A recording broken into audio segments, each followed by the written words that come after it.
Konnichiwa guys, this is Phil, a Kiwi in Japan. Welcome to Treasures for Trigger. Just in time for Cobra Convergence 8, I have received a treasure in the post today, and today I want to share what I've got in the box here. So, it being fragile, it being Cobra Convergence, I've got Cobra Commander looking over my shoulder to make sure I don't destroy his important property. If you're familiar with my channel, I enjoy collecting the Takara G.I. Joe line, which was released in 1986 here in Japan, a new vehicle to add to the collection today. Let's check out what I've got in the box. So this vehicle was released by Hasbro back in 1984, but released by Takara in 1986.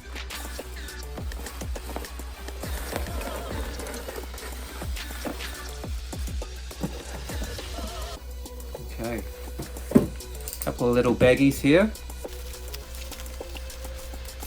It's much smaller than I was expecting. Never had this vehicle growing up as a kid. In fact, I didn't have many G.I. Joe vehicles. We were very much into the figurines more so than the vehicles. Any chance I get to pick up a Joe vehicle or a Cobra vehicle, it's kind of a new experience for me. And I think it's a complete version. The condition looks very good in the pictures. Can you guess what it is yet? It's black. It's got wheels. It was released in 1984. Any ideas, Cobra Commander? Nope. Ooh, this is looking good. This is looking very good. I know a classified one's been released recently, but I've managed to pick myself up a vintage Cobra Stinger. Absolutely beautiful. Oh man. And yep, looks like it's got all of its decals on it, and apparently it has the steering wheel in it as well. So let me just double check. Again, it's all new to me. So lift these up, and yep, you can see he's got his steering wheel in there too. Very, very cool. Let's see what else he came with. Alright, in this baggie here, we've got missiles. The 4 missiles that go on the top, much to Cobra Commander's approval, I'm sure. This is all new to me, so I guess this fits into the bag here. Oh yeah, even I can do it. Oh, very straightforward.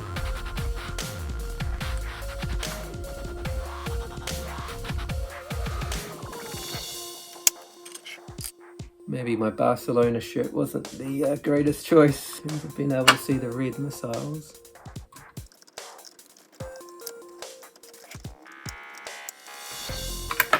Probably the type of thing where you want to put the missiles on before you clip it in, right? What a noob.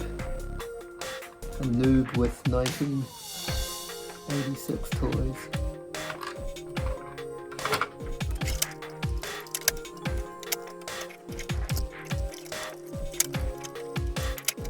Alright, phew, finally got the missiles on. Oh, that is so badass. That is so wicked. And yeah, it looks like it's got everything with it. Now the driver looks in absolutely minty condition too.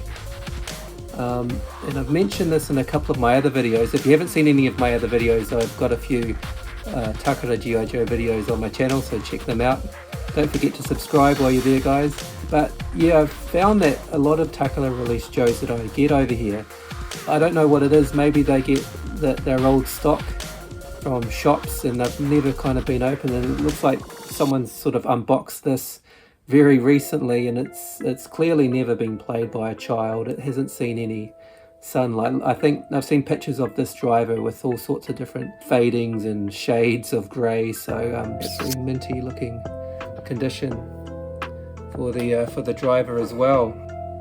As I said, released in 1986, and in Japan released as Cobra Night Attacker, so not released as the Cobra Stinger. A lot of the vehicles come with slightly different names, maybe names which are a bit more straightforward without sort of the nicknames associated with them, for the locals to get their head around. Also, it was released in 1985 in Europe. It's called the Night Attack Jeep under Action Force, with some interesting yellow striped deco as well. So something interesting for me. I like looking at Yojo website and looking at the international variations.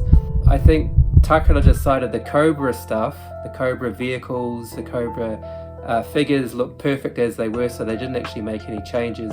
There are some slight variations with the G.I. Joes, the good guys, in terms of the G.I. Joe emblem, but with the Cobra basically released exactly like they were in the Hasbro line.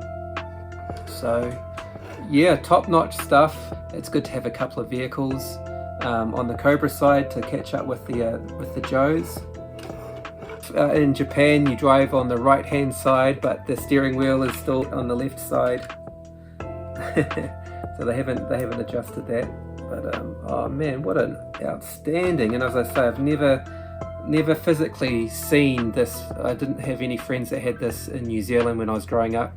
Released in 1984. I don't think we really got vehicles until about the 86 line in New Zealand, or maybe 85. So yeah, very, very special for me to get something like this in the collection. Can I get him in?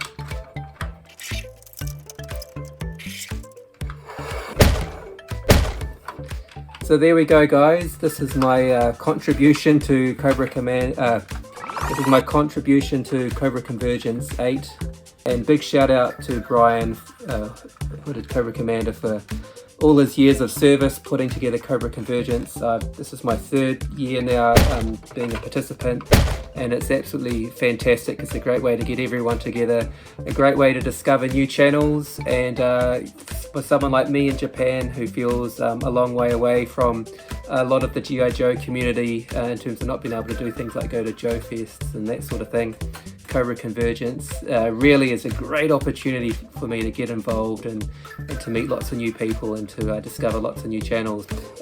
So yeah, that's me. Check out my channel. I've got a range of different things, not just G.I. Joe, lots of cool stuff in Japan.